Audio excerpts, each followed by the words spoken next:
La Cour africaine a rendu un arrêt dans l'affaire Suibigo Rémil et autres c. République de Côte d'Ivoire. Les sieurs Suibigo Rémil, Kakugi Emrys, Kouassi Kwame Patrice, Kwadjo François, Yaoundé San Justin Innocent, Nyonkot Gnesoa Désiré, Djedjmadi Alphonse, Soroki Bafori Guillaume et Traz Rolib Célestine, les requérants, sont des ressortissants de la République de Côte d'Ivoire, État défendeur. Le 10 septembre 2019, ils ont saisi la Cour d'une requête en contestation de l'indépendance et de l'impartialité de la commission électorale de leur pays.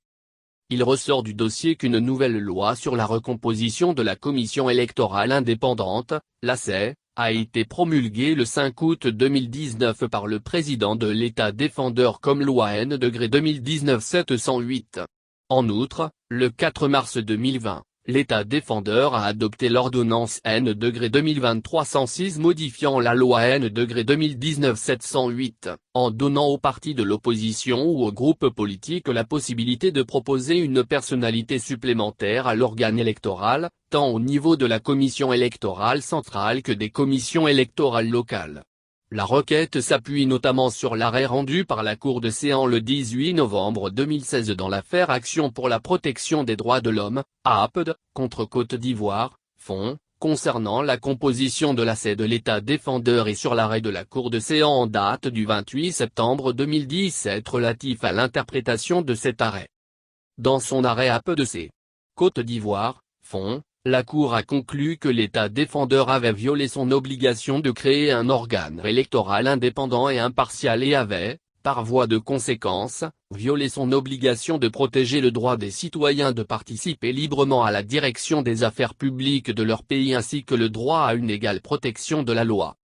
En conséquence, la Cour avait ordonné à l'État défendeur de modifier la loi N-2014-335 du 18 juin 2014 sur l'ACE pour la rendre conforme aux instruments pertinents des droits de l'homme auxquels il est partie. Dans son arrêt APD-C. Côte d'Ivoire, interprétation, la Cour a déclaré irrecevable la requête en interprétation de l'arrêt susmentionné au motif qu'elle n'avait de rapport avec aucun des points du dispositif de l'arrêt. Dans leur requête, les requérants allèguent que l'État défendeur a violé son obligation de créer un organe électoral indépendant et impartial, de protéger le droit des citoyens de participer librement à la direction des affaires publiques de leur pays, de protéger le droit à une égale protection de la loi, et, son engagement à se conformer aux décisions rendues par la Cour dans un litige où il est en cause et à en assurer l'exécution dans le délai fixé par la Cour. Les requérants prient la Cour de constater que les instruments pertinents des droits de l'homme ont été violés, d'ordonner à l'État défendeur de modifier, avant toute élection, la loi N-2019-708 du 5 août 2019 portant recomposition de l'ACE, pour la rendre conforme aux instruments des droits de l'homme concernés et d'impartir à l'État défendeur un délai pour exécuter l'ordonnance ci-dessus et faire rapport à la Cour de son exécution. L'État défendeur a soulevé une exception d'incompétence matérielle de la Cour, au moyen que la requête n'est fondée principalement que sur des allégations de violation de l'article 30 du protocole relatif à la Charte africaine des droits de l'homme et des peuples portant création d'une Cour africaine des droits de l'homme et des peuples, le protocole. D'après l'État défendeur, que les requérants demandent à la Cour de surveiller l'exécution de ces arrêts malgré l'absence de dispositions, dans la charte et dans le protocole, lui conférant une telle compétence. Répondant à cette exception, la Cour a fait observer que l'article 30 du protocole impose explicitement aux États l'obligation de se conformer à ces arrêts.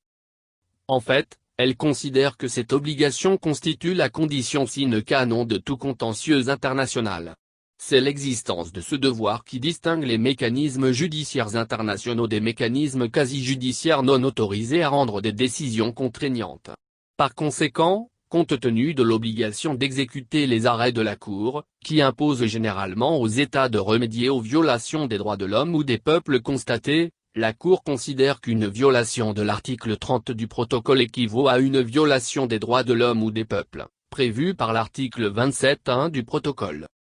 Il s'ensuit qu'à la lecture conjointe des articles 3, 27.1 et 30 du protocole, la Cour estime qu'elle a la compétence matérielle pour établir, dans une affaire ou un différend qui lui est soumis, si oui ou non un État s'est conformé à sa décision dans le délai qu'elle lui a imparti et, si nécessaire, ordonner des mesures appropriées afin de remédier à la situation. Pour les raisons ci-dessus et considérant que la requête en l'espèce constitue un nouveau différend par rapport à l'affaire APDC Côte d'Ivoire, fondée sur de nouvelles circonstances factuelles et juridiques, et considérant que toutes les violations alléguées concernent des instruments des droits de l'homme auxquels l'État défendeur est partie, la Cour a conclu qu'elle a la compétence matérielle pour examiner la requête. Bien que les autres aspects de sa compétence n'aient pas été contestés par l'État défendeur, la Cour les a examinés avant de conclure que sa compétence personnelle, temporelle, et territoriale à l'égard de la requête était établie.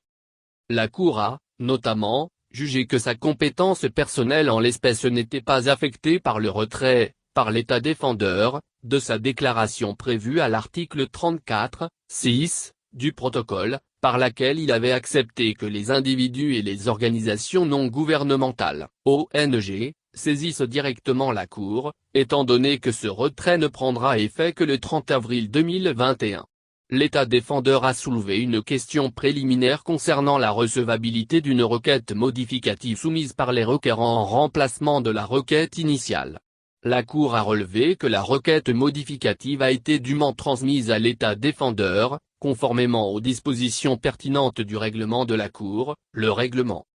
La Cour a également relevé qu'elle a accordé à l'État défendeur des prorogations de délai pour lui permettre de déposer sa réponse à la requête modificative et que l'État défendeur a à son tour déposé sa réponse à la requête modificative. Compte tenu de ce que l'État défendeur n'a pas été privé du délai nécessaire pour répondre à la requête modificative, la Cour conclut qu'aucun préjudice ne lui a été causé du fait du remplacement de la requête. La Cour a, ainsi, rejeté l'exception d'irrecevabilité soulevée par l'État défendeur fondée sur ce fait. Aucune des conditions de recevabilité prévues par l'article 56 de la Charte n'a fait l'objet de contestation. Cependant, conformément au protocole et au règlement, la Cour a vérifié qu'elles étaient remplies.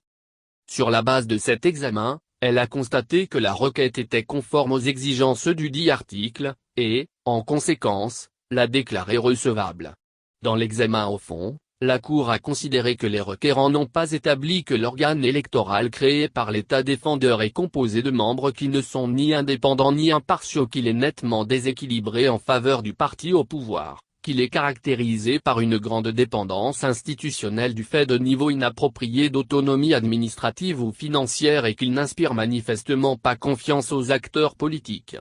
L'examen du processus de réforme n'a révélé rien de tel. Toutefois, eu égard au déséquilibre manifeste du nombre de présidences des commissions électorales locales proposées par le parti au pouvoir, suite aux élections du bureau sur la base de la loi précédente, lorsque l'organe électoral au niveau local était encore déséquilibré en faveur du gouvernement, la Cour a constaté que l'État défendeur n'a pas pleinement respecté les articles 17 de la Charte africaine sur la démocratie, les élections et la gouvernance, la CADEG, et 3 du protocole de la CEDEAO sur la démocratie et, par conséquent, a violé ces dispositions. Par ce motif, la Cour a ordonné à l'État défendeur de prendre les mesures nécessaires pour garantir que de nouvelles élections du bureau fondées sur la nouvelle composition de l'organe électoral soient organisées au niveau local. La Cour a constaté, en outre, l'absence d'un mécanisme garantissant que le processus de nomination des membres de l'organe électoral par les partis politiques, notamment les partis d'opposition et les OSC, soit piloté par ces entités.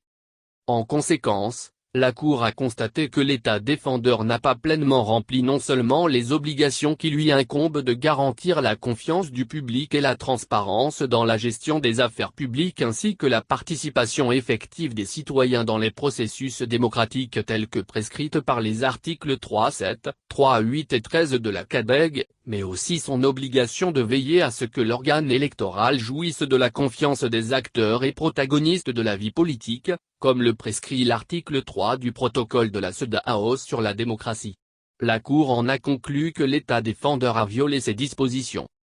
La Cour a ainsi ordonné à l'État défendeur de prendre les mesures nécessaires avant toute élection pour garantir que le processus de nomination des membres de l'organe électoral proposé par les partis politiques, notamment les partis d'opposition, ainsi que les OSC, soit piloté par ces entités, sur la base de critères prédéterminés, avec le pouvoir de s'organiser, de se consulter, de tenir des élections, si nécessaire et de présenter les candidats nominés appropriés.